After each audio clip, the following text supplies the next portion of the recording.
নমস্কার বন্ধুরা, আমি চলে এসেছি তোমাদের প্রিয় চ্যানেল স্টক ট্রাভেলার। বন্ধুরা, আজকে এমন একটা কোম্পানিকে নিয়ে আমি ভিডিওটা বানিয়েছি, যে কোম্পানিটা মানে কি বলবো, তার যে অল টাইম হাই, সেই হাই থেকে প্রায় 80% কিন্তু ক্র্যাশ করে গেছে।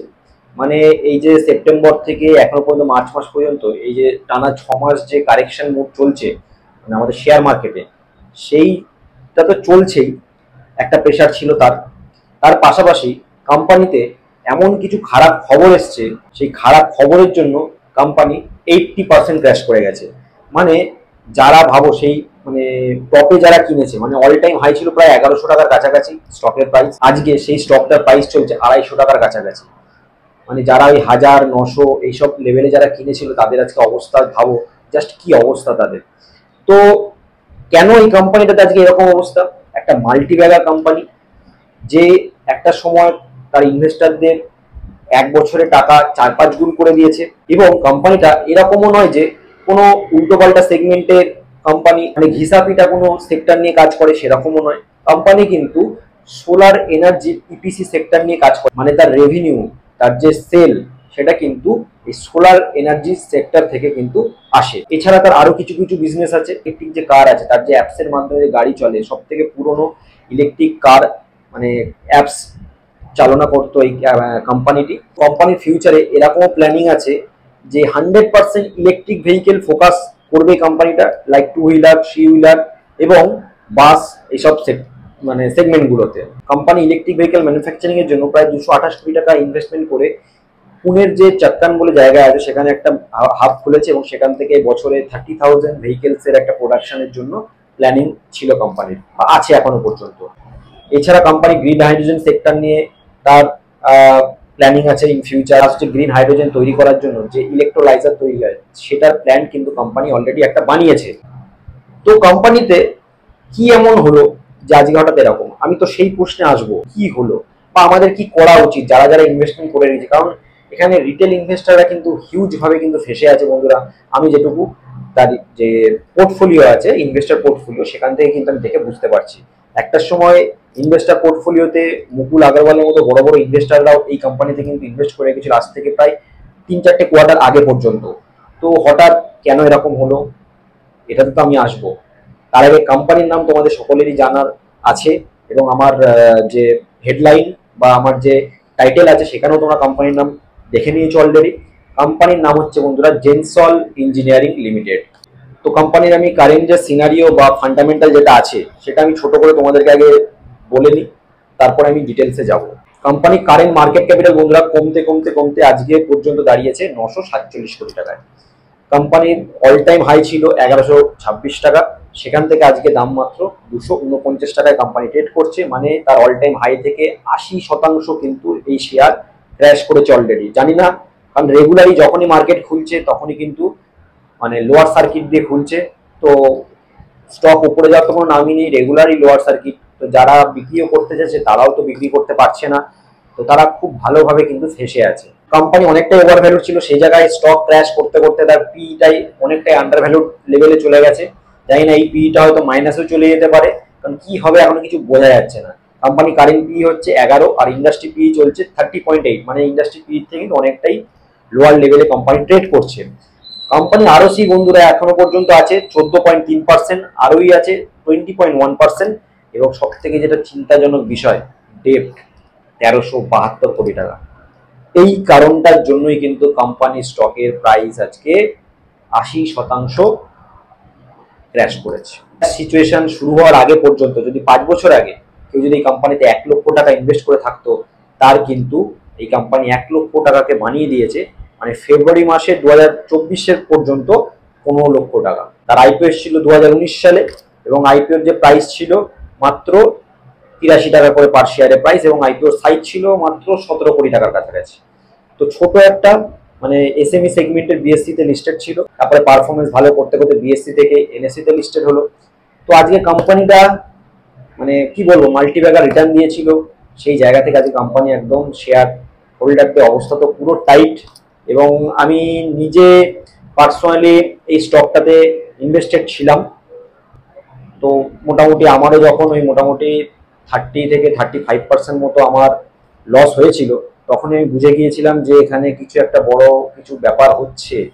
আর এফআইআর এ তো বেরোচ্ছেই, ডোমেস্টিক ইনস্টিটিউশনে সেরকম কিছু আমি দেখতে পাচ্ছি না। এই স্টকটা হয়তো আগামী দিন আরো খারাপ কিছু খবর নিয়ে আসতে পারে। তো সেইটা ভাবনা চিন্তা করে সেল করতে যাব করতে করতেই, ভিডিও বানাবো করতে করতে স্টকটার খারাপ খবরটা চলে এলো। আর পার ডে লোয়ার সার্কিটের পর লোয়ার সার্কিট, মানে কি বলবো, একদম যা তা একটা অবস্থা। তো যাই হোক, মানে সবসময় যে আমার ডিসিশন বা যারা মার্কেটে যারা ভিডিও বানায় বা যারা ইউটিউবে বিভিন্ন রকম অ্যানালিস্ট যারা আছেন, সবসময় যে তারা ঠিক হবে এটা নয়। কারণ মার্কেট কিন্তু কেউ বুঝতে পারে না বন্ধুরা, যে কোন দিকে যাবে বা কোন স্টকের কি হবে কেউ কিন্তু জানে না বেসিক্যালি। মানে 90% লোক তো জানেই না। তো না জেনেই আমরা ফান্ডামেন্টাল এইসব দেখে শুনে আমরা ইনভেস্টমেন্ট করি। তো অনেকের আমি বুঝতে পারছি খুবই খারাপ সিচুয়েশনের মধ্যে যাচ্ছে অনেকেই। তো কি করা উচিত আমি আর কিছু বলবো না কাউকে, কারণ যা শেষ হওয়ার অনেকেরই শেষ হয়ে গেছে এই স্টকটার ক্ষেত্রে। বিশেষ করে কোম্পানি সেলও খুব ভালো ছিল। ডিসেম্বর কোয়ার্টারে কোম্পানি লাস্ট ইয়ার 2023 সালে 220 কোটি টাকা সেল করেছিল, সেই তুলনায় এই ডিসেম্বর কোয়ার্টারে 345 কোটি, মানে সেলে কিন্তু লাস্ট ইয়ার থেকে ইয়ার অন ইয়ারে গ্রোথ। প্রফিটে 12 কোটি টাকা ছিল লাস্ট ইয়ার ডিসেম্বরে, আর এই ডিসেম্বরে সেখানে 18 কোটি, মানে সেল এবং প্রফিট দুটোই কিন্তু গ্রোথে আছে। 2023 সালে কোম্পানির সেল ছিল 398 কোটি টাকা, সেই জায়গায় 2024 সালে বেড়ে 963 কোটি টাকা হয়। প্রফিট 2023 সালে 23 কোটি টাকা থেকে হয় 2024 সালে 53 কোটি টাকা। রিজার্ভ 23 সালে ছিল 195 কোটি টাকা, সেই জায়গায় 2024 সালে রিজার্ভ বেড়ে 288 কোটি টাকা হয়। এবং এই লাস্ট সেপ্টেম্বর কোয়ার্টার পর্যন্ত কোম্পানির হাতে রিজার্ভ বেড়ে দাঁড়ায় 551 কোটি টাকা। তো রিজার্ভ তো বাড়ছে, তার অ্যাসেটও পজিটিভে আছে, মানে 1066 কোটি টাকা থেকে বেড়ে 2324 কোটি টাকা হয়। এবং ক্যাশ ফ্লো 118 কোটি টাকা থেকে একটু কমে গিয়ে 93 কোটি টাকা হয়। তো সবকিছু তো মোটামুটি ঠিক আছে। তো প্রবলেমটা কোথায়? এবং আমি যদি তার শেয়ার হোল্ডিং প্যাটার্নটা দেখি, শেয়ার হোল্ডিং প্যাটার্ন প্রমোটারদের 62.59% মতো তার স্টেক ছিল সেপ্টেম্বরে। তো সেপ্টেম্বর থেকে তুলনা আবার ডিসেম্বরে কিন্তু স্টেক বাড়িয়েছে তার প্রমোটাররা, 62.66 হয়েছে। মানে 59 ছিল, 62.59, সেই জায়গা থেকে 62.66 হয়েছে। এবং এফআইআই রা কিন্তু তাদের সেল কিন্তু করেছে, মানে তাদের স্টেক কিন্তু দেখো সবকটা কোম্পানিতে এফআইআই সেলিং করছে, তো এই কোম্পানিতেও এফআইআই রা তাদের সেলিং করেছে। 2.30 ছিল সেপ্টেম্বরে, ডিসেম্বরে সেটা কমে 0.63 হয়েছে। আর ডিআই দের কোনো স্টেক ছিল না। সব থেকে এটা উল্লেখযোগ্য বিষয়, গভর্নমেন্ট কিন্তু এই কোম্পানিতে ইনভেস্ট করে গেছে। 0% ছিল হচ্ছে গভর্নমেন্টের স্টেক সেপ্টেম্বর, ডিসেম্বরে সেখানে 1.37% স্টেক হয়েছে। এবং গভর্নমেন্টের কোন কোম্পানি এটা স্টেকটা কিনেছে সেটা হচ্ছে এনফোর্সমেন্ট ডিরেক্টরেট রায়পুর। তো এবং পাবলিকের কাছে 35.13% ছিল এবং 35.34% হয়েছে পাবলিকের। পাবলিকেরও সামান্য একটু স্টেক বেড়েছে। তো এই জায়গায় বন্ধুরা দেখো মোটামুটি শেয়ার হোল্ডিং প্যাটার্ন, প্রমোটারদের ভালো স্টেক আছে, গভর্নমেন্ট আবার স্টেক তার হোল্ড করছে, পাবলিকের একটা ভালো স্টেক আছে এখানে। সবকিছু এত কিছু হওয়ার পরে আজকে কোম্পানির অবস্থা কেন?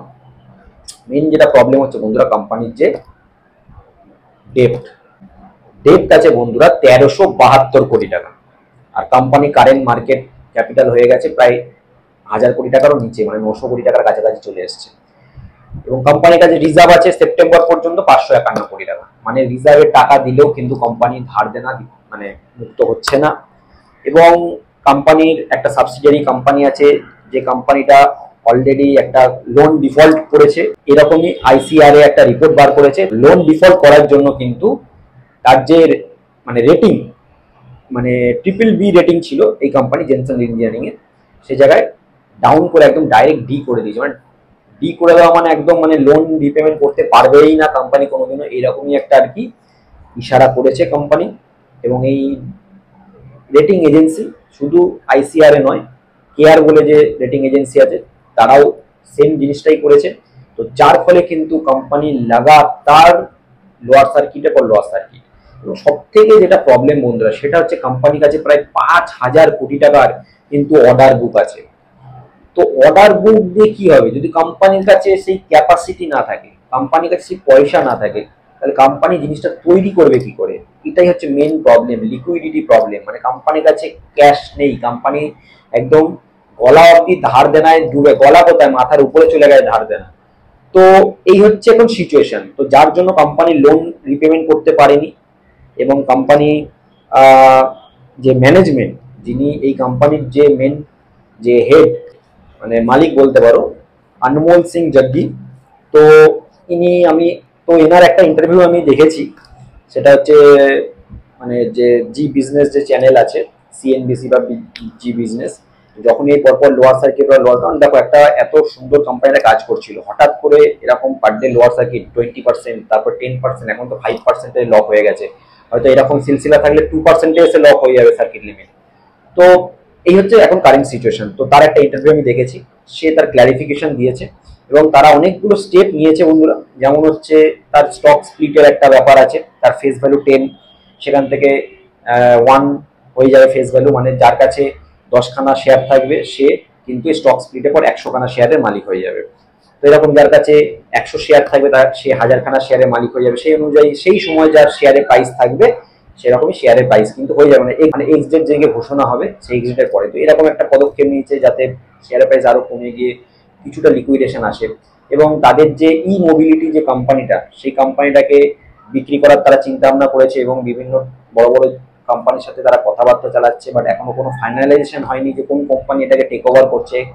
তো সেখান থেকে তারা ফান্ড তুলবে এবং 600 কোটি টাকার একটা ফান্ড রেইজের একখানা তারা কথা বলছে এবং সেটা আগামী 1.5 বছর ধরে সেটা চলবে। তো একটা লম্বা প্রসেস, কোম্পানি একটা নিজের মানে যে ডেট মানে ধার দেনা সেটাকে ঠিকঠাক জায়গায় আনতে মানে জিরো ডেট করতে চাইছে। টোটাল কথা বন্ধুরা, একটা ফান্ডের ইস্যু আছে। 5,000 কোটি টাকার অর্ডার বুকটা আছে, কিন্তু 5,000 কোটি টাকা অর্ডার বুকের যে প্রোডাকশন সেটা করবে কিভাবে, এটাই হচ্ছে মেন কথা। এবং লোনের যে পেমেন্ট সেই রিপেমেন্ট কিন্তু বাউন্স হয়েছে, মানে লোন তারা দিতে পারছে না, এরকম একটা অবস্থায় আছে, কোম্পানির লিকুইডেশন প্রবলেম। তো যার ফলে কোম্পানি একদম দেউলিয়া হওয়ার পথে আছে। তো এই জন্যই কোম্পানি পার ডে কিন্তু লোয়ার সার্কিট মারছে, আর এই হচ্ছে তার সিচুয়েশন।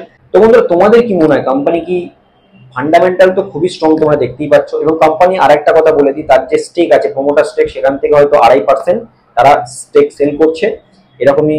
এবং সেই স্টেক সেলের যে টাকাটা, সেই টাকাটা কিন্তু তারা এই ধার দেনা মেটানোর কাজে তারা ইউজ করবে। মানে কোম্পানি যে কথাগুলো বলছে, মানে পালিয়ে যাওয়ার মতো তো কোম্পানি আমার নয়, লাগলো না।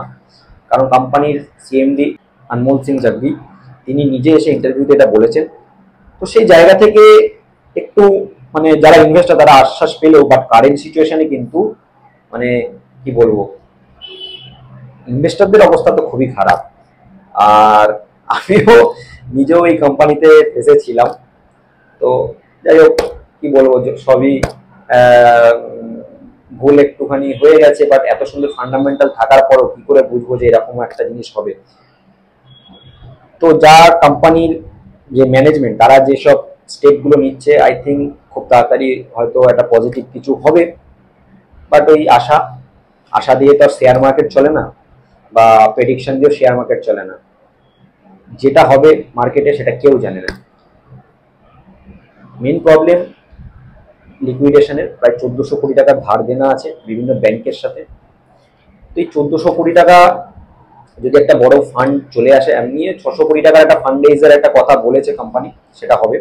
আর কোম্পানির কাছে মোটামুটি 550 কোটি টাকা একটা ফান্ড আছে, আর বাকি 300 কোটি টাকা যেটা মানে থাকছে সেটা তারা একটা ওই বললাম ই মানে ক্যাব যেটা আছে তাদের সার্ভিস, সেটাকে কোম্পানিটাকে বিক্রি করে তারা সেটাকে অ্যারেঞ্জ করবে। তো এই হচ্ছে মোটামুটি মোদ্দা কথা কোম্পানি ম্যানেজমেন্ট বলে রেখেছে। তো এটা একটা লম্বা প্রসেস, এটা সত্যি সময় লাগবে। আর যদি কোনো রকমের একটা বড় কোম্পানি সেই কোম্পানিতে ইনভেস্টমেন্ট করে দেয়, বা কোন কোম্পানি এখন ইনভেস্টমেন্ট করবে সেটা তো পুরোপুরি ক্লিয়ার না, যার ফলে এরকম লোয়ার সার্কিট লাগছে। সব ছোট কোম্পানিতে এরকমই হয়। আর কোন একটা বড় কোম্পানি হঠাৎ করে বলে দেয় যে হ্যাঁ 1,500 কোটি টাকা আমি ইনভেস্ট করছি, 1400 কোটি টাকা ধার দেন, আমি 1,500 কোটি টাকা দিয়ে ইনভেস্টমেন্ট করছি, বা আমি কিনে নিচ্ছি কোম্পানিটাতে, বা আমার 50% স্টেক লাগবে, এরকম যে আবার খবর মার্কেটে চলে আসে, কোম্পানি শেয়ার দেখবে আবার রকেট হয়ে যাবে, যে গতিতে নিচে পড়েছে তার থেকে ডবল গতিতে আবার উপরে যাবে। তো এইরকমই হয় ছোট ছোট কোম্পানিগুলোতে। এবং মার্কেটের এখন যে কারেন্ট সিচুয়েশন বা স্টকের যা কারেন্ট এখন সিচুয়েশন, উঠতে সময় লাগবে। তো যদি কারো সেরকম ধৈর্য লেভেল পেশেন্স লেভেল থাকে, তোমাদের উপর বাকিটা। আর আমি কাউকে বলছি না যে ইনভেস্টমেন্ট করে রাখো বা ইনভেস্টমেন্ট করো। ইনভেস্টমেন্ট করার হলে অবশ্যই নিজে পর্যালোচনা করে, কারণ কারেন্ট সিচুয়েশন কিন্তু ইনভেস্টমেন্ট করার মতো জায়গা একদমই নেই। ফান্ডামেন্টাল খুবই স্ট্রং হয়ে তো আছে কারেন্ট যে ব্যালেন্স শিট সেই তুলনা অনুযায়ী। দেখা যাক বাকিটা কি হয়। তোমাদের মতামত অবশ্যই কমেন্ট বক্সে জানিও। ভিডিওটা ইনফরমেটিভ এবং ভালো লাগলে একটা লাইক করে দিও। থ্যাংক ইউ বন্ধুরা, দেখা হবে নেক্সট ভিডিওতে, ততক্ষণ টাটা।